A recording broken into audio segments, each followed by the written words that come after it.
Attention, vous écoutez un programme audioactif.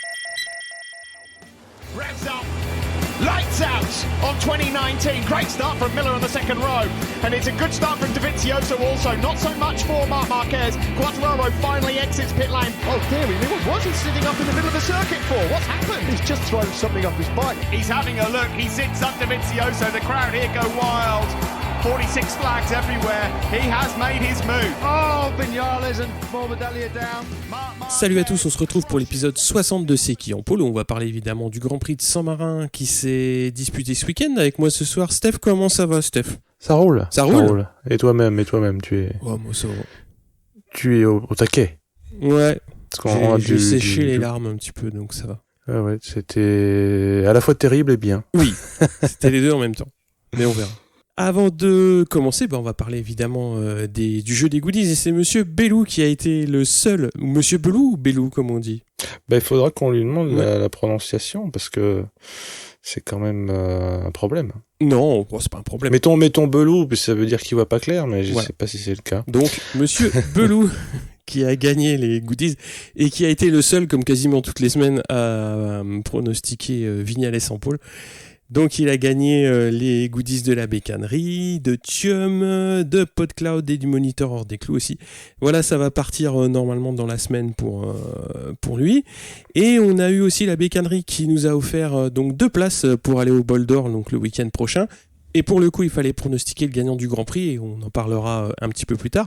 Et c'est Cindy qui va pouvoir y aller, comme je l'ai dit, grâce à la bécannerie. Donc, Alors, sachant que pour ceux qui la connaissent, ça spoil presque le vainqueur. C'est vrai.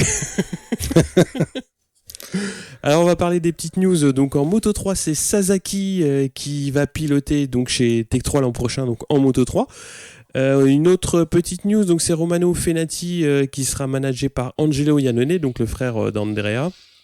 Donc surtout pour essayer de trouver un guidon intéressant pour l'année prochaine. Alors j'ai pas trop vu dans quelle catégorie il cherchait à se positionner, si ce sera en Moto 3 ou en Moto 2, mais bon on verra. Enfin là il avait pas de manager, donc il avait besoin d'être un petit peu encadré pour l'aider à trouver un guidon. Fenati Iannone, c'est le... Même si c'est que le frangin, ça fait vraiment marrer parce que... c'est un bel attelage. Hein. Ouais, je sais pas comment est le frangin, peut-être qu'il a hérité d'un peu de sagesse. Les deux noms à coller, ça me fait vraiment penser à... Enfin, je sais pas, un truc de psychopathe, quoi. Enfin bon, on verra. Le chemin de la rédemption est long et on verra bien ce que ça... Ils n'ont pas prévu encore de courir en endurance, mais bon. Alors, quelques news également en Moto 2, où Boulega s'est engagé avec Gresini pour 2 ans. Sam Loves qui arrive chez Marc VDS, donc pour accompagner notre ami Alex Marquez. Donc ça promet des changements polis contre ton pot tout neuf. Oui. Est-ce que tu voudrais éventuellement un peu de gravier pour décorer ton allée? Oui, hein. C'est un peu ça. Et on va voir Ravi Viret qui va courir chez Petronas, qui devrait aligner normalement une deuxième moto. Je te laisse la petite news MotoGP. Oui, c'est plutôt un clin d'œil en forme de com de la part de, j'imagine, MotoGP, parce que Rossi a profité d'être à quelques kilomètres de ses terres pour aller faire du cosplay de lui-même. C'est-à-dire que Rossi s'est auto-cosplayé à Tavoulia, mais non content d'avoir sa tenue, il avait surtout une M1.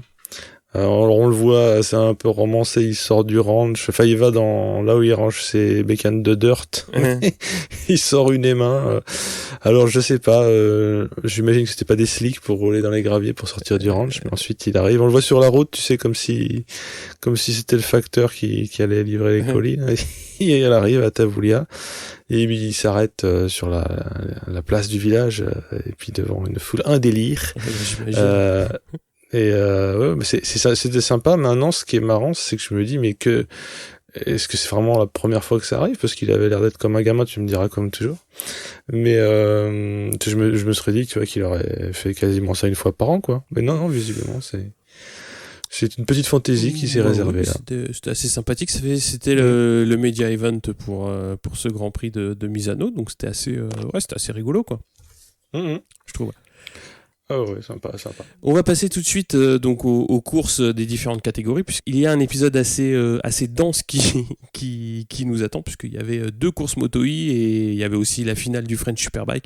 Donc on va essayer d'être assez exhaustif là-dessus. Donc on va commencer par le Moto E, où c'est De Angelis, donc le régional de l'étape, qui a fait la pole devant Ferrari et Simeon. On a en deuxième ligne Raffin, Canepa et Maria Herrera. On a Smith 7e, Garzo 8 et Terol 9e pour les Français. Forêt fait 13, De Pugné 14 et Di Meglio 17. Alors il n'a pas eu de temps enregistré durant la séance de qualif puisqu'il a pris un gros high side donc dans cette séance et voilà. On va parler de la course 1, donc ça part bien un petit peu pour tout le monde. Donc De Angelis est en pôle et va garder l'avantage. Di Meglio ne roulera que quelques virages parce qu'il va avoir un souci mécanique et Forêt va chuter dans le premier tour, avec une belle photo qu'il a publiée sur sa page Facebook, qui est assez impressionnante. On a Simeon et Ferrari qui animent la tête de course. On a un crash à 3 entre Smith, Tully et Casadei au deuxième tour. De Angelis chute lui également en prenant un très gros high side alors qu'il était 3e. On a Granado qui remonte 4e et chute en perdant l'avant. On a Ferrari qui va mener le reste de la course et s'imposer devant Garzo et Simeon. Raffin fait 4, Canepa 5 et Herrera 6. De Pugné fait 11e. C'est le seul Français qui va terminer cette course. À noter, donc au départ Tully, ça avait été annoncé comme rider ok, mais il a quand même un fémur de pété. Donc c'est pas si ok que ça, quoi. En fait, quelle que soit la catégorie, quoi. Dès qu'il a levé un pouce, il te mettra du rider ok. Un peu pour aussi se rassurer, c'est l'autosuggestion, quoi. Ouais, c'est vrai qu'un fémur de pété, faut quand même dire que ouais, là c'est lourd comme blessure, donc oui. Tu nous parles de la deuxième, si tu veux. Eh ben oui. Dès le début, Simeon chute en plein milieu du paquet, hein, et je ne sais par quel miracle, personne percute rien, ni lui ni sa moto. Il fait une super manip sur les genoux à la fin, quasiment en moonwalk pour essayer de se relever très vite. Mais bon, heureusement il va bien. Lui, il était vraiment ok comme rider. C'est ça. Et De Angelis, c'est lui qui tire son épingle du jeu. Ferrari prend les commandes d'un groupe un groupe à 6. Et il va vite se détacher, et ce qui fait très plaisir, c'est de voir Maria Herrera qui avait déjà bien figuré finalement en finissant 6 en course 1. Elle fait mieux que se montrer, elle vient se pointer à la 3e place derrière Garzo, et il y aura quelques petites passes d'armes avec ses poursuivants. De Angelis chute encore. Giberno aussi suit l'exemple et il finit par s'en mettre une. Belle bagarre dans le dernier tour pour la 2e place. Ferrari s'impose devant Garzo. Casadei ensuite, Canepa, Maria Herrera, pardon, on va quand même dire son prénom, est 5e, ce qui est un petit peu dommage parce qu'elle aurait pu prétendre au podium pendant assez longtemps. Mais bon, et Granado, 6e pour les Français, Di Meglio finit 10, De Pugné 13e et Forêt 14. Alors petit, pas bémol, mais il me semble que Garzo avait été investigated parce qu'il était sorti quelque chose de bien. Ouais, quand même, sorti bien large. Ouais. Alors, on en reparlera peut-être aussi, mais je trouve que les limites vertes sont un petit peu sévères. Peut-être ça dépend des circuits, tu me diras. Hein. Mais dans toutes les catégories, il a été question de ces fameuses limites vertes. Tu me diras, il faut bien mettre des limites quelque part. Il faut bien que les vibreurs s'arrêtent à un moment donné. Hein. Oui.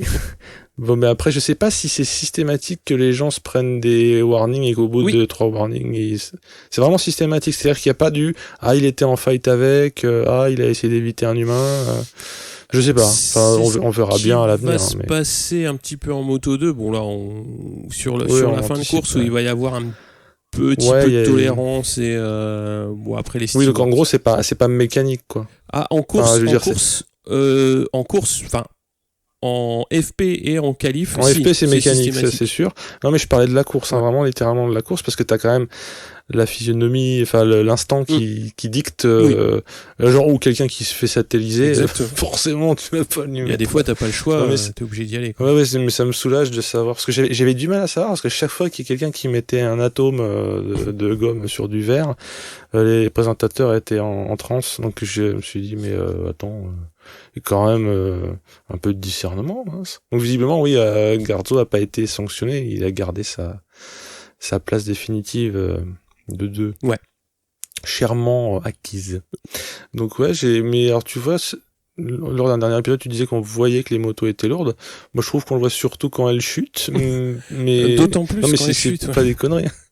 Mais j'ai pas eu l'impression de les voir galérer. Enfin, il y a assez de belles bastons pour qu'on oublie un peu qu'elles sont lourdes, quoi. Enfin, moi, je trouve que c'est des choses qui mieux que se laisser regarder.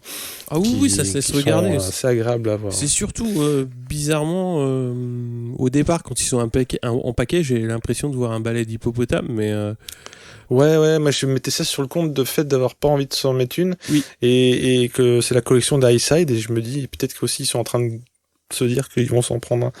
Donc comme ce pauvre Siméon a pris, quoi. Donc voilà. On passe au Moto 3, et donc en FP1 c'est Chan Honshu qui va chuter et qui va se casser la clavicule. Il va être remplacé par son frère jumeau Denis pour la suite du week-end. Donc en Q1 c'est Antonelli, Canet, Suzuki et Fenati qui vont passer en Q2. Et c'est Suzuki qui va prendre la pole en Q2 devant Canet et Arbolino. Massia fait 4, Vietti 5 et Antonelli 6. Pour la troisième ligne, on a Dalla Porta, Arenas et Ramirez. Alors Fenati va devoir renoncer à poursuivre son week-end puisqu'il va subir une chute en Q2 et il va devoir se faire opérer au niveau du scaphoïde. Donc il y a une fracture, donc il va pas pouvoir courir. Et donc on va parler de la course maintenant, puisque Suzuki profite de la pole et vire en tête. Et en fin de paquet, on va avoir Yurchenko et Toba qui vont s'accrocher. On a Sasaki et Masaki qui vont également chuter dans le premier tour. On va avoir une grosse chute de Lopez dans le paquet également. Alors les autres pilotes réussissent à l'éviter, ça a été assez chaud aussi. Et Arenas également. Le tour d'après, on va avoir évidemment Honshu qui va finir dans le bac, un petit peu comme le frère jumeau. On a Canet qui va être victime d'un souci mécanique, il va tenter de repartir, mais finalement il va abandonner. Alors ça a été un petit peu le running gag un petit peu de toute la course, puisqu'on le voyait repartir, rentrer au stand, repartir, rentrer au stand, et finalement il n'a pas fini. On a Vietti et Antonelli qui vont chuter à leur tour, donc c'était une chute assez sale puisqu'il y a un pilote qui est passé sous une moto, donc c'était pas très beau à voir. Et devant on a quand même Suzuki et Arbolino qui s'échappent, mais Mazia, Mignot et Dalla Porta vont recoller au train et nous offrir de belles manœuvres. Donc en tête de course, on a Ogura qui va également profiter un petit peu de la baston pour raccrocher à son tour le wagon. Et ça va se détendre un petit peu au niveau des chutes en fin de course. On a McPhee qui va profiter également de tout ça pour raccrocher. Et dans les derniers tours, ça sera très disputé, donc à 7 pilotes. On a Suzuki qui entame le dernier tour en tête, Ogura et Mignot s'accrochent, mais c'est le japonais qui s'impose devant McPhee et Arbolino. On a Massia qui fait 4, Foggia 5, Rodrigo 6, Ramirez 7, Dalla Porta 8, Salak 9. Et donc Dalla Porta va prendre une pénalité de 3 secondes. Ça, on en a parlé un petit peu rapidement. C'est lié au passage multiple dans les zones vertes. Ouais, soit c'est un long lap, ou si c'est trop tard pour faire un long lap dans la course, c'est 3 secondes. C'est ce que j'ai compris. C'est à peu près ça, ouais. Parce qu'en fait, il avait... Je sais pas quand est-ce que les 3 secondes sont décidées versus un long lap. Ah bah après, il a eu un warning, il a eu plusieurs warnings en course. Mm-hmm. Et typiquement, le dernier passage en zone verte, il a été vu dans le dernier tour ou l'avant-dernier tour, je crois que c'est dans le dernier. C'était trop tard pour lui demander un long lap. Trop tard pour décider d'un long lap, donc 3 secondes de pénalité à l'arrivée. Voilà. Oui, mais on peut signaler quand même que Suzuki, qui entame le dernier tour en tête, finit par gagner, donc c'est pas le petit coup de jarnac de la personne qui bondit dans le dernier tour. Non. Tu sais, des fois en Moto 3, il y a un peu de roublardise. Ouais. Mais là, Suzuki ne s'est pas fait piquer la victoire. Là, en plus, il court dans l'équipe du père de Simoncelli, donc c'était à Misano. Sur le circuit. Donc c'était très émouvant à l'arrivée. Donc c'était une victoire très belle sur la course et d'autant plus belle pour le symbole. Quelque chose à dire sur cette course ? Non, tu l'as déjà signalé, c'était le jeu de massacre. Sans qu'il y ait finalement de vraies raisons qu'il soit... Tu vois, c'est pas la piste merdique, de l'huile quelque part. Si, il y a les pilotes qui ont parlé d'une piste un petit ou... peu piégeuse, peut-être un petit peu l'humidité de la nuit. Enfin, ils ont pas su vraiment expliquer. Peut-être alors, ouais. Mais mais c'est pas un événement du style, il y avait du gravier qui était revenu sur la piste. Ça peut tenir à l'adhérence peut-être, mais c'est pas c'est pas une sorte de fait de course, quelqu'un qui a explosé son moteur ou quoi. Là, c'est juste. Non, c'était un peu piégeux, ouais. Ça peut aussi expliquer les moult high side de Moto E ou pas d'ailleurs, je sais pas. Bah, mais là, aussi, c'était un peu tout au long du week-end en fait, donc je sais pas si ça tient à une humidité ou quoi, mais là, j'étais surpris. Là, je fais un petit flash reward parce que ça me revient maintenant que les Moto E se tapent des high side comme ça, sachant que c'est obligé qu'il y ait de l'électronique pour contrôler l'arrivée de la puissance. Après, ça doit être dans le réglage. Ils peuvent peut-être Bien pas sûr. fine-tuner assez pour garder un peu de pilotage. Parce que tu pourrais rêver à un logiciel qui fait que tu tapes pas de high side. Mais peut-être que pour la philosophie et la beauté de la course. Je dis ça parce que le high side, c'est générateur de mauvaises blessures. Ah bah oui. Beaucoup plus que les pertes de l'avant. Oui. Et souvent, ça strike. Et si c'est dans le milieu du peloton comme Siméon, là, encore une fois, on a de la chance qu'il n'y ait pas eu, Un sur-accident. pas eu la course arrêtée, quoi. Déjà qu'ils font 7 tours. En plus, si tu as un gros accident, ils repartent pour 2. S'il y en a un qui éternue, on arrête la course. Donc voilà, excuse-moi de cet aparté un peu tardif. Non, mais non. j'ai pensé à beaucoup de chutes, effectivement, dans les catégories non MotoGP. Ouais. On va parler du Moto 2 et en Q1 c'est Marini, Bezzecchi, Lecuona et Martin donc qui s'extrait de la consolante on va dire. Et en pole on retrouve Di Giannantonio devant Marquez et Fernandez, suivent Gardner, Nagashima et viré en deuxième ligne. On a Lutti, Loves et Bezzecchi. En troisième ligne pour la course, on a Di Giannantonio qui vire en tête devant Fernandez et Lutti. On a Marquez qui se replace assez vite troisième. On a Norodine qui va chuter, suivi de très près par Bezzecchi. Alors ça court à 4 devant. Bon, ça se titille gentiment sans que ce soit vraiment... on va dire viril, c'était assez chouette à voir quand même. Et on a Lutti qui commence doucement à se faire décrocher, on a Gardner qui va chuter, ainsi que Boulega. On a Fernandez en deuxième position qui recolle doucement Di Giannantonio, qui s'était un petit peu échappé. Alors ça s'accroche entre Navarro et Binder pour la 6e place. Dans les 2 derniers tours, Fernandez est derrière l'Italien et pousse très très fort et il va faire un gros bloc pass sur Di Giannantonio pour prendre la tête et il va finalement s'imposer donc devant l'Italien et Marquez fera 3. On a Lutti qui fait 4, Loves qui fait 5 et Binder 6, Navarro 7, Viere 8 et Bastianini 9. Il y a eu quand même un dernier tour très très rugueux de la part de Fernandez. Pour moi c'était beaucoup plus que limite. Enfin, parce que le problème, c'est ok, les block pass, il y a toujours une espèce de limite qu'on ne sait pas définir. Mais là, le truc, c'est que on a presque l'impression qu'il a fait exprès. Alors, bien sûr qu'il a fait exprès, mais de ralentir ou de s'appuyer dessus, comme dans les jeux vidéo, où t'as le droit de t'appuyer sur tes adversaires pour pas sortir du virage. Et j'étais très surpris qu'il n'y ait pas eu au moins une enquête, ou il y a peut-être il y a eu enquête, mais il n'y a eu de sanction. Bon, après, voilà, si au moins il y a eu enquête, c'est qu'ils ont jugé que ça passait. Ouais, ils se sont serrés la main et puis vogue la galère. Ouais, mais vu des angles de caméra que j'avais vraiment l'impression d'un assassinat. Mais bon, comme je te dis, non seulement les marshals ont dit ok, les pilotes se sont pas mis des beignes, et ben c'est tant mieux. Mais moi je me suis dit tiens, un Espagnol qui reste toute la course derrière pour finir par niquer le mec à la fin, sur un mouvement un peu vénère. Je me rappelle des trucs, ça. On a déjà vu ça se faire, mais voilà, ça fait partie du truc. Hein. C'est sûr que c'est le meilleur qui gagne à la fin, comme on dit. Mais c'était un peu... c'était pas très chevaleresque, j'ai cherché le terme. Je sais pas ce que t'as pensé de ce procédé. Mais... Ouais, je trouve que c'était un peu limite, quoi. Mais moi, je suis pas... Mais je l'aurais peut-être un peu... Ça m'aurait moins frappé, je vais pas dire choqué, parce que c'est bon, je suis pas en PLS, hein. Ça m'aurait moins interpellé s'il y avait eu, tu sais, de la bataille de chiffonnier pendant 5-6 tours avant, enfin, que ce soit dans un contexte. Ouais. Parce que là, Di Giannantonio, j'ai pas l'impression qu'il y ait grand chose à se reprocher. Parfois, quand il y a des bastons, puis que, le énième coup de baston, il passe, tu dis ok, c'est dans la baston, mais là, ça se fait un peu, Fernandez, c'est un peu le mec qui a agressé une petite vieille dans la rue, quoi, pour lui piquer son sac. Tu vois? Il surgit d'une porte cochère, et il lui met un vieux coup de coude dans la glotte, et bam! Allez, salut, merci. Hein. Tu pourras d'ailleurs me passer ton code de carte bleue, s'il te plaît. Voilà, mais bon, je m'énerve pour pas grand-chose, hein, mais c'est l'impression que ça m'a donné. Ouais, c'était l'agression sur petite vieille.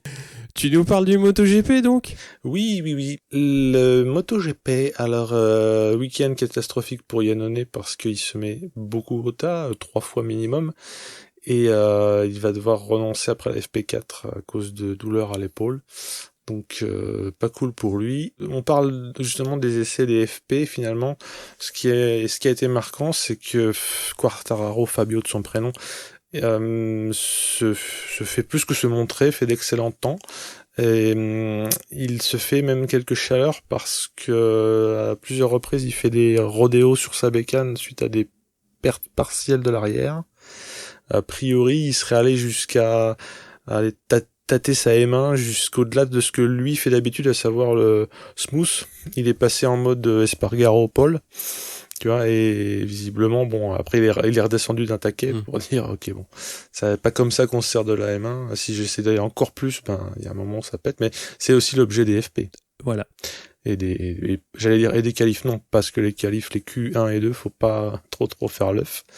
Mais justement, en Q1, c'est Zarco qui va s'en extirper. C'est assez rare, oui, enfin c'est assez marquant pour le dire. Hein. Youpi Zarco qui passe en Q2, accompagné de Mir. Et en Q2, c'est Vignales qui signera la pole. De Dieu. Bah ouais, tu vois, ça fait des goodies, hein.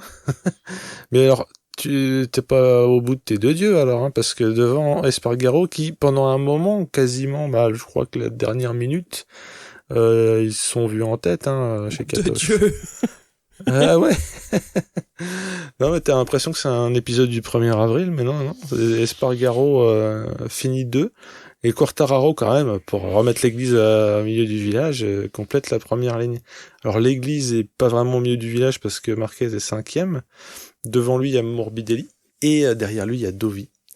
Rossi est 7e, c'est une catastrophe. Zarco 8e, bah, c'est plutôt bien pour lui, mais finalement, il va se faire chipper la vedette de cette extirpée de la Q1 par le résultat stratosphérique d'Espargaro. Et Rins 9e, alors il alterne une victoire, puis un truc un peu en demi-teinte ensuite. Mais quand on dit il alterne, il y a quand même eu une coupure au milieu, hein, c'est pas comme si c'était dimanche dernier. Zarco, donc pas si mal, c'est pas si pire comme on dit souvent. Et pas si pire certes, mais il se prend une grosse chute au warm-up. Une sale grosse chute, mais bon, il sera OP pour la course. La dite course, on y vient. Affluence record. 96 000 personnes, quand même. Hein. De Dieu. C'est pas rien, sachant que des fois je me demande aussi comment ils font pour voir quelque chose. Quand tu vois les vues d'hélico, tu dis waouh. Mais peut-être qu'ils ont de très bons yeux, ou parce qu'il y a aussi les fumigènes qui posent problème dans les premiers tours. Tu sais, c'est là où c'est tout jaune, des fois un peu de rouge aussi. Mais pour parler du circuit, il est court. Ce qui explique aussi pas la mainmise, mais une belle forme des Yamaha, parce que les Yamaha sont très bien placés sur la grille. Et donc ce circuit qui est court masque un peu le déficit de moteur des Yam, et elles peuvent se montrer à leur avantage. A contrario, justement, les Ducati qui ont un moteur de ouf ne peuvent pas l'utiliser tant qu'elles voudraient. Donc ça explique la grille et la physionomie de la course qu'on va décrire. Parce que dernier petit pseudo fun fact avant de vous parler de la course, la vraie, on a vu, je sais pas si t'as vu cette image là, parce qu'elle a été retransmise par Canal, mais je sais pas sur MotoGP s'ils ont fait un petit encart. Il y a Quartararo qui est donc derrière le mur des panneauteurs et à regarder les feux rouges qui s'éteignent des courses précédentes. Et on le voit en fait faire un lâcher d'embrayage au moment opportun, dans le vide, bien sûr. avec ses doigts, tac, pour justement être au taquet sur le timing. Mais ça lui réussit bien d'ailleurs, parce que rentrons dans le dur. Le gars Quartararo ne rate pas son départ, ou du moins on pourrait parler de raté pour ses départs précédents, mais ne se fait pas pigeonner. Ni Vignales, alors là il faut le noter parce que non seulement il fait pole, de Dieu, il ne rate pas son départ, Et finalement, le dindon de la farce, c'est peut-être Paul Espargaro qui va se retrouver tout de suite 5e. Alors que Marquez, lui, remonte FISA, c'est un peu une inversion des rôles. Et le susnommé Marquez sera 3e dès le second tour. Donc, ça part avec Viñales en tête, qui tourne bien, qui fait des bons chronos. Fabio Quartararo qui lui file le train. Et puis, parce qu'Espargaro s'est déjà fait bolosser. Hein. Et avec Marc Marquez, donc c'est un peu un trio de choc. Par contre, malheureusement, ça n'a pas duré la forme de Viñales. Il va marquer le coup assez vite dans la course, en tout cas aux alentours du 5e tour. Il se fait passer par Quartararo et Marquez, qui était dans un rythme meilleur. Hein. Et ça s'est confirmé parce qu'après, Viñales va un petit peu sombrer. Sur ces entrefaits, Rins se casse les dents dans le dos Retzel de Paul Espargaro, qui, confortablement installé en 5e position, veut lui tenir la dragée haute. Comme il force pour pas se faire bouchonner, eh bien, il se sort une première fois. Et surtout, fast forward, au 15e tour, il va se bourrer et il sera incapable de repartir. Et de toute façon, il sera reparti bon dernier. Donc Rins alterne la joie et la peine. Là, il s'est laissé engluer comme sur du papier tue-mouche dans la course et il s'est fait eu. Alors là, on parle du 15e tour et de la disparition des écrans radars de Rins, mais avant ça, au 12e tour, si on fait un point sur les belligérants, eh bien, on a dans l'ordre Quartararo, Marquez, Viñales, comme on l'avait déjà cité, Morbidelli, avec Rossi qui essaye de lui chipper la 4e place, mais c'est gentil parce qu'ils se connaissent, puis bon, hein, tu vois ce que je veux dire, on a des intérêts communs. Et la mafia continue, bah oui, et la mafia continue avec un Dovizioso qui les suit. Donc on remarquera quand même qu'il y a 4 Yamaha dans les 5 premiers, et que la première Ducati est 6e avec Dovi. Donc ça se confirme que les Yams sont contentes à côté de Rimini. Là. Et donc le fameux 15e tour qui sera fatal à Rins. Dès ce moment-là, on constate que Marquez, sur les caméras embarquées et les vues d'hélico, rentre bien plus fort que Quartararo dans les courbes. Alors ça suffit pas forcément pour doubler dans un fauteuil, mais on a l'impression, comme ce fut le cas par le passé dans d'autres courses, mais il n'y a pas que Marquez, hein, Rossi l'avait fait aussi à Zarco, où Zarco et Rossi et Marquez avaient laissé Zarco s'essouffler un peu avant de le fumer. C'était la saison dernière, je sais plus quelle était la course, mais en tout cas, le Marquez, il est calé 2e, il attend, il observe, il se teste un petit peu aussi, il revient, il repart. Le Viñales qui avait sombré, eh bien, dans le dernier tiers de la course, il se réveille parce que c'est comme dans la course précédente, il veut être aux premières loges pour voir le duel de la fin. Eh oui. Et puis, accessoirement, assurer sa 3e place quand même. Morbidelli et Rossi se chamaillent poliment pour finir par avoir le vieux qui aura gain de cause. Mais ce qu'on peut remarquer, c'est que les Petronas tiennent la dragée haute au Yamaha officiel, parce que respectivement Quartararo nargue sans le vouloir Viñales et Morbidelli enquiquine un peu Rossi.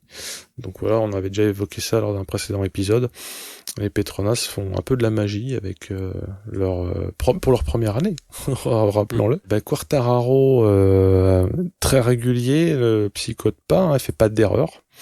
Et ça continue comme ça jusqu'au dernier tour. On peut noter qu'on parlait des Ducati de façon brève, mais ça va pas être beaucoup plus glorieux. Petrucci était 11e derrière Pirot, donc c'était un peu aussi la loose pour lui, parce que derrière son pilote d'essai. Mais bon, Pirot chutant, ça donnera une merveilleuse 10e place à Petrucci. Dans le dernier tour, justement, j'y viens. Qu'est-ce que tu crois qu'il est arrivé? Ce qui est écrit dans le livre. Marquez fait son grigou. Il passe Quartararo. Ce qui est génial, c'est que Quartararo rien à foutre. Il le repasse direct. Quand même. Mais bon, Marquez n'était pas à son premier Grand Prix. Il a un petit peu de bouteille, l'animal, et il le repasse. Puis ferme les portes, comme on le verra lors du dernier virage où Quartararo a buté sur lui. Enfin, il l'a buté sans contact comme le paiement, hein, mais c'était chaud les marrons. Donc le résultat au final, c'est donc ce diable de Marc Marquez qui s'impose devant un Quartararo relativement content, voire même très content de sa perf. Il a de quoi. En troisième, Viñales qui tient la chandelle pour la deuxième fois. Après avoir fait ça chez les Anglais. La Rossi quand même, j'ai du mal à me réjouir quoi, parce qu'il est à 12 secondes, mais il est quatrième, bon, c'est pas pire. Hein. Morbidelli vient en 5e position, 6e Dovi, et puis le Espargaropol, il a fini sa course en 7e position, ce qui est pour KTM un top 10 qui va, je pense, les ravir. Surtout qu'ils sont bien montrés au qualif, donc ça nous met Zarco encore un peu plus dans l'embarras, même s'il a pas mal figuré puisqu'il a fini 11e. On signera quand même aussi Mir, le survivant de Suzuki qui fait 8e, et pour son statut de rookie c'est quand même bien, mais les Ducati sont vraiment pas très bien parce que Dovi 6, Miller 9 et Petrucci 10. Bon. C'est sans plus, quoi. Ouais, mais c'était pas annoncé, mais ça s'explique. Voilà. C'était compliqué dès les qualifs, dès les FP, dès les qualifs. Ouais. Quoi. Donc tel est le résultat. Toi, tu as kiffé cette course. Bah ouais, moi il fallait prendre un peu de café quand même à un moment parce que. Là, on a raconté les trucs qui se sont passés, mais comme sur 27 tours, des fois, tu dis, mais attends, vous allez vous agresser, oui ou bien? Après, Marquez, il a fait une course tout en maîtrise. Il a vu que il était bien calé derrière le Français. Justement, derrière, ça remontait pas. C'était pas en capacité de remonter, donc il avait aucune raison de s'enflammer et de vouloir partir en tête et mettre 5 secondes à tout le monde. Donc il a fait une course stratégique, entre guillemets, course d'attente, en sachant très bien qu'il était en mesure de passer Quartararo. Je dirais pas facilement, parce que mine de rien, il a dû s'y employer quand même assez fort pour pouvoir mettre fin au débat. Moi, je trouve que Quartararo a fait déjà d'une part un très bon week-end dans l'ensemble. Hein. Il a fait des bonnes FP, il s'est bien placé. À partir du moment où tu es en première ligne, tu peux pas dire que ce soit que t'es pas fait de bonne qualif. En course, moi j'ai noté 2 choses, c'est-à-dire que quand il dépasse Viñales, il est très autoritaire. C'est-à-dire que il le passe et il n'y a pas à discuter. Et Viñales, quand on voit que quand Marquez le passe, c'est pareil, hein, il a du mal, entre guillemets, à raccrocher un petit peu le wagon pour essayer d'aller titiller. Ça, il sait pas bien le faire, je trouve. Et dans ce cas-là, Quartararo, il a bien fait de faire quelque chose de très propre, très autoritaire. Comme ça discute pas. Et après, c'est son opiniâtreté face à Marquez, c'est-à-dire il a mené pendant 24 tours le Grand Prix devant quelqu'un qui a quand même remporté 7 titres de champion du monde. Lui, il a 20 ans. Il a pas fait une erreur qui aurait pu... c'est ça surtout, ouais. Il s'est pas retourné tous les 5 secondes. Il a pas fait en fonction de la menace. Parce que de toute façon, qu'est-ce que tu veux faire en fonction de cette menace, vu que c'est Marquez et que on sait que il a on va dire une capacité, non pas de nuisance, mais une capacité de il a une capacité à te pousser à la faute, ça c'est évident. Il l'a déjà montré précédemment avec d'autres pilotes. Et là, Quartararo est pas tombé dans le panneau, et bon, j'étais quasi, j'ai pas de boule de cristal, mais ça se voyait quand même que Marquez était en capacité de le passer, ce qu'il faut au dernier tour. Et justement, Quartararo, ce qu'il y a de bien, ce que j'ai vraiment bien aimé dans l'attitude, c'est que il s'est accroché, il a tenté il a même réussi à le repasser. Et proprement. Ouais, proprement, et c'est une belle baston. Ça a été un peu court comme baston, mais c'était bien. Mais quand on voit qu'il a le bagage et le sang-froid pour passer proprement à Marquez dans un dernier tour, tu te dis, il y a des trucs qui se font moins sereinement des fois. Il y a des carénages qui échangent leur peinture et tout. Non, là, c'était clean. On n'a pas eu l'impression qu'ils étaient en train de souffrir de leurs pneus, parce que d'habitude on parle toujours des gommes les gommes parfois ça fait un peu victoire sur tapis vert, tu sais, dans les interviews, ah ouais, au 20e tour, j'ai vu que mes pneus se dégradaient, j'ai dû lâcher le steak. Ouais, bah super, mais sauf que nous, on s'est fait chier. Je parle pas de là, hein, mais de ces fameuses courses où le mec dit, ah bah j'ai temporisé, il y a plus de pneus. Non, là, c'était cool. Ouais, et puis après, non, c'était une très très belle course. Après, est-ce que tu veux qu'on parle de la Q2 tout de suite, du coup? On va en parler? Ah oui, le vrai faux drama, hein, Ouais. comme tu l'avais relevé. Bah ouais, en fait, j'ai vu maintes fois les images et finalement le geste que Marquez fait à Rossi, c'est du style oups, tu vois, c'est pas connard. Tu sais, il lui fait un geste de la main, mais il lui tend pas le poing, quoi. Enfin, on resitue pour les éventuelles personnes qui auraient pas vu ce truc. Alors que les deux avaient leur tour annulé à cause des limites dépassées aussi, c'est ça qu'il faut dire. Il y a eu une espèce de manip avec Marquez qui dépasse Rossi et sur le virage d'après ou le second d'après, Rossi qui repasse devant et qui ralentit. Mais je sais pas si c'est une mésentente ou un assassinat déguisé. Je n'ai pas trop compris.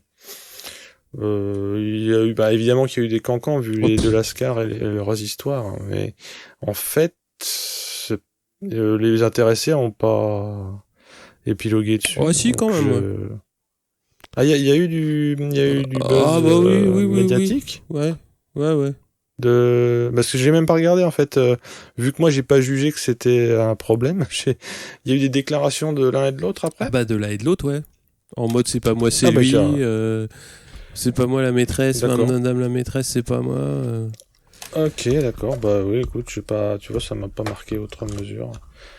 Bah, c'est surtout que j'ai tendance à prendre ça à la légère, enfin à pas trop sauter sur ce genre d'événement, vu que avec l'historique qu'il y a, et moi je suis pas le dernier aussi à remettre ça sur le tapis, mais quand il y a lieu, tu vois, là j'ai pas trouvé, enfin je sais pas quoi en penser. Ouais, c'est un vrai faux drama, enfin c'est un vrai drama, mais qui a pas beaucoup de substance.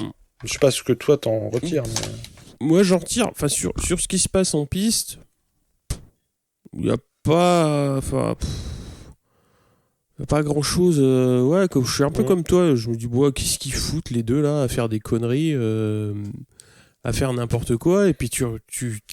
Surtout qu'ils sont dans un tour annulé en plus. Ouais, mais ça, après,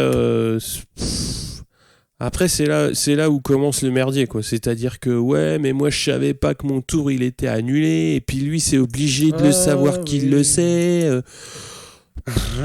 Après voilà, ce qui s'est dit,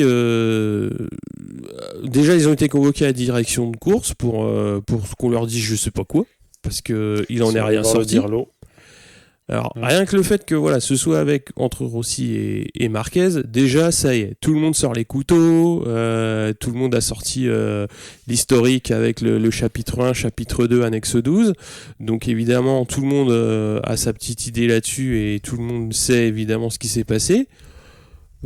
La direction de course, elle est même pas foutue de faire ça, entre guillemets, à huis clos et de calmer le jeu.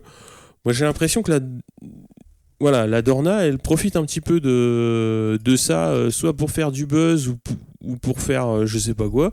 Mais moi, je trouve que c'est complètement con de profiter d'un non-événement comme ça pour en dire quoi que ce soit. Après, ce qui se passe, c'est que ça sort après en conférence de presse pour balancer sur l'autre. Alors, t'as Rossi qui dit...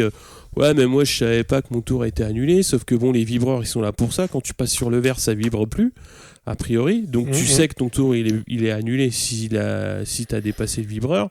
Et Marquez qui dit ouais, de toute façon, j'ai pas compris ce que voulait faire Rossi, et puis j'ai pas une seconde à perdre avec des gens qui jouent pas le championnat. C'est en gros ce qu'il a dit. Sauf que la seconde qu'il a pas voulu perdre a expliqué un petit peu ce qui s'était passé. Il est quand même sorti des stands pour faire son dernier run. Il s'est retrouvé derrière Rossi, qui roulait a priori pas très vite, parce que soit il attendait de lancer son dernier run ou je sais pas quoi, mais Marquez il est resté tranquillou derrière. Alors que si tu joues le championnat comme il le dit, et que tu t'en fous des autres, entre guillemets, c'est ce qui sous-entendait quand il dit moi je joue le championnat et pas lui, et ben Rossi ou Espargaro, tu le passes et puis tu vas claquer ta pendule, ce qu'il a pas fait. Donc à partir du moment où il fait ça, il cherche une aspiration ou il cherche à se faire emmener par Rossi. Oui, ce qui s'était passé auparavant. Oui, et finalement. puis après, t'as Lorenzo qui vient mettre son petit grain de sel là-dessus, à dire bah oui, de toute façon, Marquez, depuis 3-4 courses, il suce la roue à tout le monde. Alors voilà, ça y est, là c'est salade, tomate, oignon, c'est la complète. Oui, sachant que c'est quelqu'un qui est, du moins encore jusqu'à aujourd'hui, de la même équipe. Oui. Donc... Et puis l'autre, il se fait des 20e places. Bon, on sait qu'il est blessé, convalescent, je sais pas quoi. Mais bon, oui, Lorenzo, qu'est-ce que tu veux dire? Non, mais enfin voilà, tout ça pour dire que chacun a poussé sa petite gueulante, entre guillemets, inutile, puisque de toute façon, il n'y avait rien à tirer de bon pour les pilotes, puisque tout ce qu'ils ont fait, ils se sont tiré une balle dans le pied en Q2, ils ont tous les deux niqué leur Q2, ils sont contents pour des raisons différentes. Et puis la Dorna est pas foutue de mettre fin à un feuilleton qui voilà, le jour où il va reprendre 2 fois des nouilles, on va lui dire oh là là, tu fais comme lui et tout. Faut arrêter quoi. Au bout d'un moment, quand il voit que ça part en sucette comme ça, faut dire écoutez les gars, c'est au choix. Hein. Le prochain week-end, c'est ou l'un ou l'autre qui court, mais pas les deux. Non mais faut en arriver là quoi. Une course sur 2. Faut en arriver là au bout d'un moment. Enfin, c'est des grands garçons. Hein. Ils ont gagné 16 titres de champion du monde à eux deux. Au bout d'un moment, faut arrêter de jouer au con à ça, quoi. Enfin, moi ça m'a gavé. Ouais, c'est la cour de récré. Ouais, mais on n'en est plus là, quoi. Enfin, putain, les mecs, faut arrêter, quoi. Oui, c'est pour ça que moi, j'ai même pas cherché à aller voir ce qui s'en était dit, parce que à cause de la physionomie de ce qu'il y avait en piste, c'était le non-événement... en tout cas à l'échelle du MotoGP. Bon. Et puis ça va après du oui machin, il lui a ruiné sa pole et tout machin. Putain mais non. S'il veut faire une pole, il sort des stands. Ah oui, on sait qu'il sait très bien le faire. Mais oui. En plus Marquez c'est un peu, il fait la pole un peu comme il a envoyé. Des fois tu vois quand il claque ses pendules, c'est souvent très vite. Des fois il se dit tiens il y en a marre, allez je vais mettre une seconde à tout le monde. Donc voilà. Et là, si tu veux, d'un côté comme de l'autre, les arguments sont indéfendables. Donc, tous les deux, ils essayent de sortir des... C'est les sales gosses. On reste là-dessus, des sales gosses. Ouais. On les aime bien, mais c'est des sales gosses. On est d'accord. Bon, on va changer de chapitre. Donc, on a parlé évidemment de la belle course de Quartararo. On va revenir... au bel qualif des KTM quand même, parce que Paul Espargaro pareil, il a fait une belle course de sidecar avec Quartararo. Il a profité, mais c'est aussi ça, c'est comme ça que t'apprends, hein. C'est quand tu prends une roue que t'apprends, tu dis oh purée, j'étais jamais passé là à cette vitesse. Bah oui, bah voilà. Ah ouais, dis donc. Ça passe. Et voilà. Donc il a été en tête jusqu'à quasiment la dernière minute avant de se faire siffler la pole par Vignales. Et puis Zarco en Q2, Zarco 8e temps, donc c'est vraiment très très bien pour lui. On va parler maintenant des Ducati qui était un petit peu en difficulté tout le week-end quand même. C'était dur, une course difficile. Et parmi les Ducati, il y a toujours Danilo Petrucci, il pioche un peu, il se fait devancer. Alors c'est pas infamant quand même d'être devancé par Pirot avant que ce dernier chute, parce que c'est quand même un cador le Pirot. Donc bon. Mais tout ça pour dire qu'il était plutôt vers la 10e que vers la 5e place. Quoi. Ouais. C'était pas un bon week-end encore. Donc, mais bon, faut pas désespérer. On pourra le voir renaître de ses cendres, je pense. Bien sûr. Ouais, ça et on l'aime bien en plus. C'est un bon garçon. Il y a encore une saison 2020 à faire quand même. Je veux pas dire, mais... c'est ça. Alors, on va pas commencer à persifler, à dire que c'est parce qu'il a re-signé que maintenant... trop tard, je l'ai fait l'épisode précédent. Oui, non, mais on va pas, je veux dire, s'acharner comme ça. Surtout pas sur... Et puis, en plus, il vient d'avoir son permis moto, donc... Tu voulais parler de Lorenzo, du coup ? Pour dire qu'il est à l'ouest, hormis dans ses déclarations, c'est... Que ce soit au qualif ou en course... On se demande si il a vraiment... oui, on a bien l'impression qu'il a pas assez récupéré, quoi. Mais après, est-ce que c'est que physique ou est-ce que le ciboulot a lâché aussi, je sais pas. Tu sais, il y avait eu une sale passe aussi quand il était chez Yam, notamment quand il y avait de la flotte. ils finissaient en fond, à la limite à se faire prendre un tour. On a l'impression que c'est un peu les deux, quoi. C'est que le physique et le ciboulot l'ont lâché. Et là, il y a guère que Rabat pour finir derrière, quoi. Donc, n'oublie pas Abraham. C'est vrai. Non, mais pour moi, c'est un peu un concept. Rabat, Abraham, malgré le respect que j'ai pour ces personnes, ils font un peu la voiture balai, quoi. Et tu voulais parler aussi de son coéquipier, du coup? Marquez, alors, talentueux, roublard, sale gosse, plein de trucs. Et surtout, là, c'est pas du tout de sa faute, au contraire, c'est surtout grâce à son talent.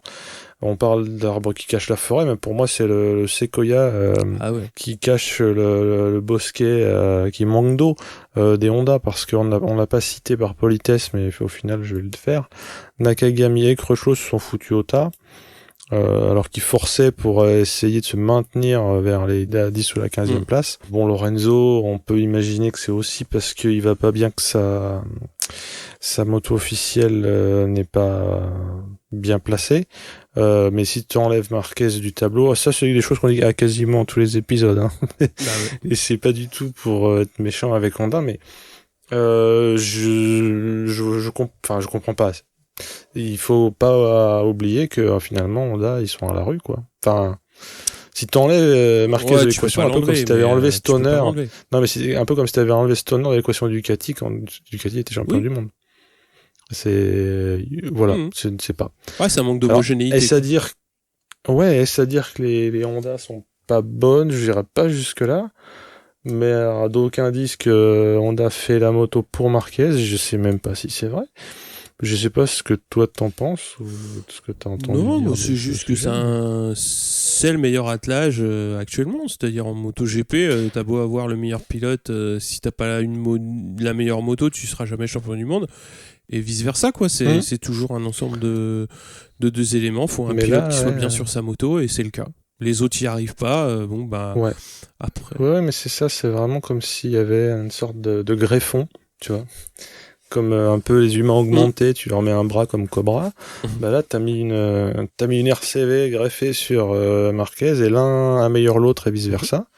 Et puis, Crutchlow à grande gueule, il se met autant que son coéquipier. C'est pas convaincant pour les autres. Et puis alors Lorenzo, avant de se blesser gravement, il avait pas non plus trouvé le mode d'emploi. Ils auraient dû regarder sous la selle.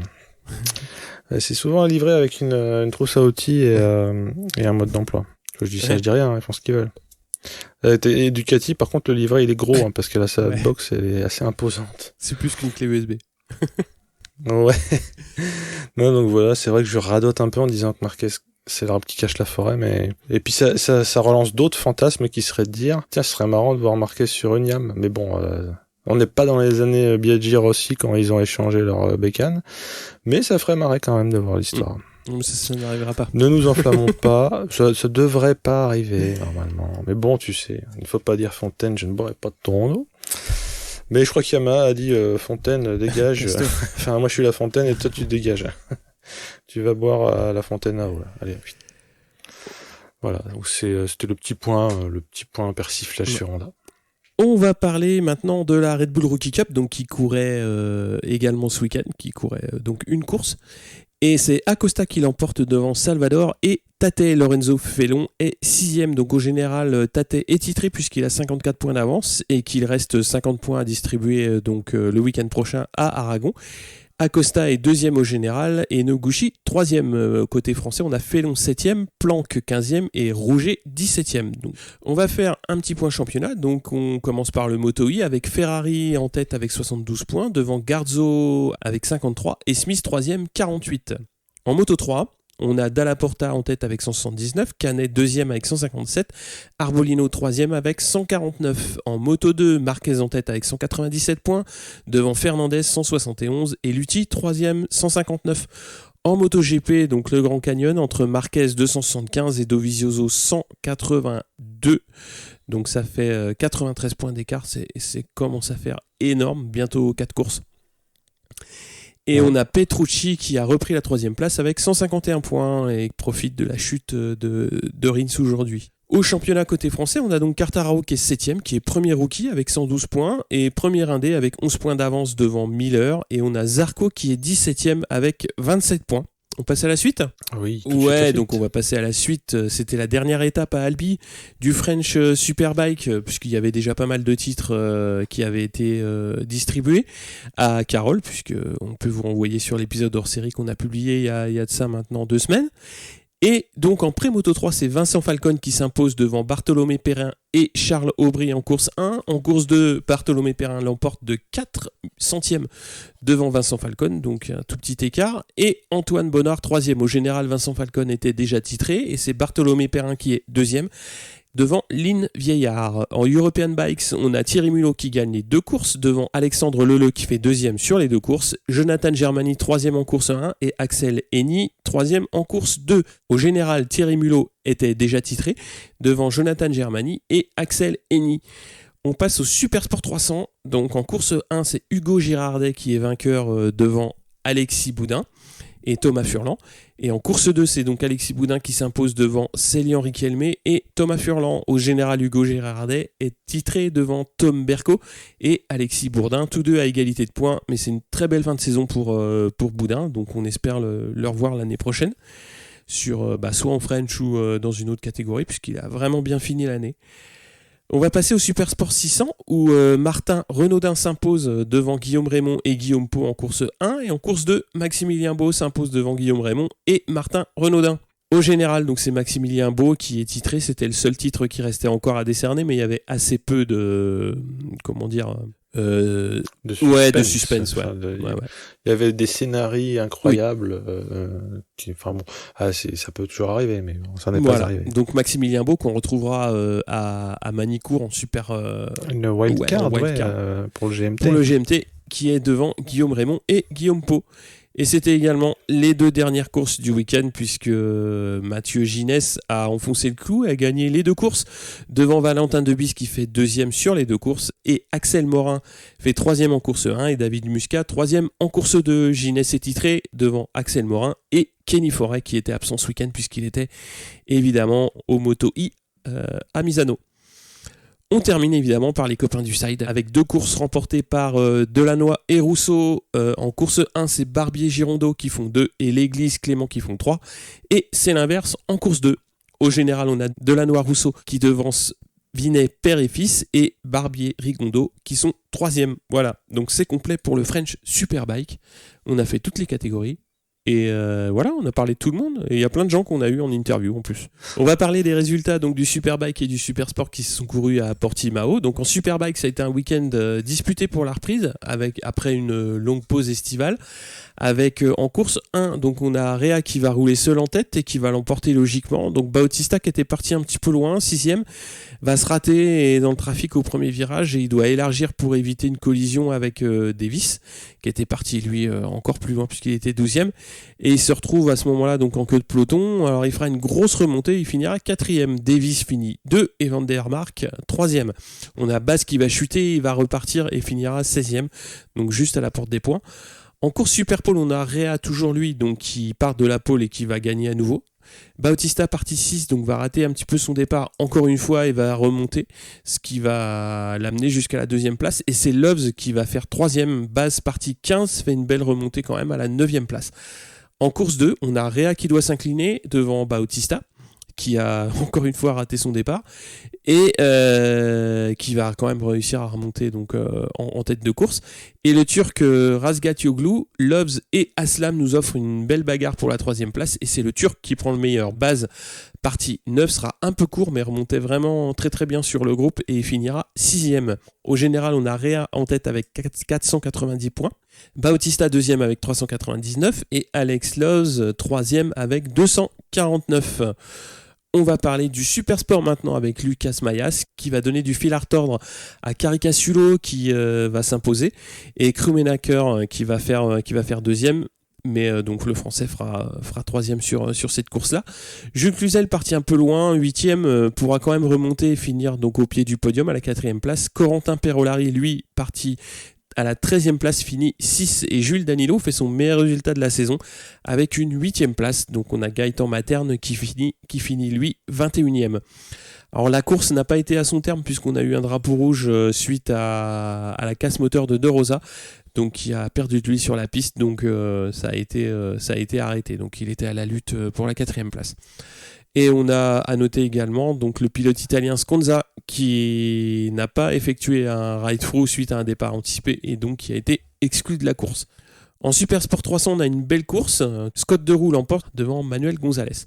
On a Ana Carrasco qui fait 3e et Andy Verdoya 5e. Donc les autres Français, Di Sora 15e, De La Vega 18e, De Cancelis 19e, Pedno 27e et Kiné 29e. Au général, donc on a Gonzalez qui est en tête avec 128 points devant Scott Deroux avec 90 points. Ana Carrasco 3e, 81 points. Et on a Andy Verdoya qui est 4e avec 76 points, donc à 5 points de la pilote espagnole. Et le prochain round pour le World Superbike et toutes les catégories, c'est le 28-29 septembre à Manicourt. On y sera, hein. Bah oui, je pense qu'on peut le dire, là, c'est officiel. Ah bah oui, c'est officiel. Bon, on l'a déjà dit plusieurs fois.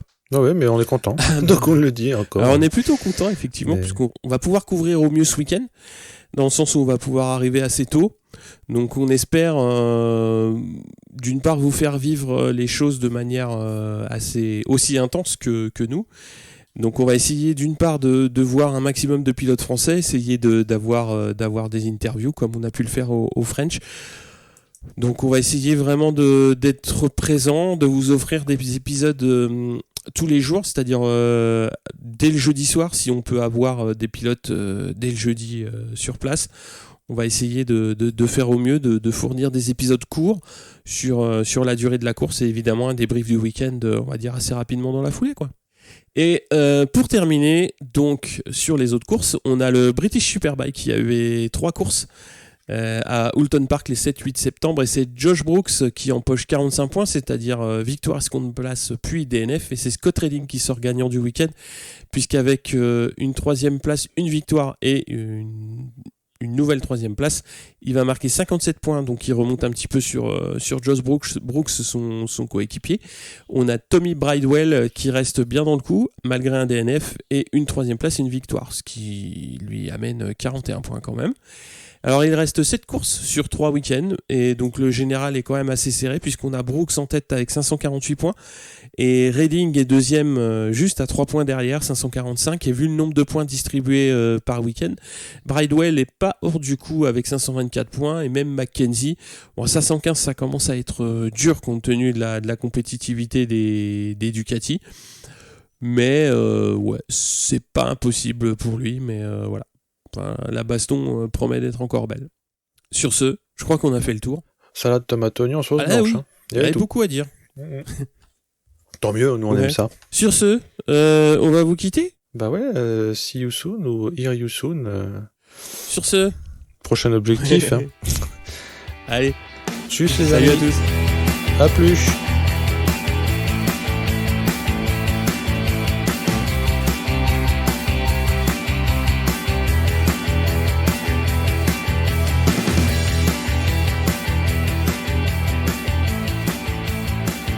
C'est cool, ouais. Il vient au bureau, il fait pas caca dans la chasse d'eau, non, c'est bien. Toi, tu l'as fait en préavis, ça ? Non, pas encore, mais le problème c'est que maintenant, avec les chiottes suspendues, en fait, les chasses d'eau sont dans le mur, alors ça demande un petit peu d'investissement personnel. J'ai bien aimé ta réponse, pas encore, c'est-à-dire sans prévision. Bah, écoute, je sais pas si je regarde comment est fait le bâtiment, en fait. Tu étudies la faisabilité technique. Il y a un local technique, je crois. On va accéder à tout. Bon. Voilà. Voilà.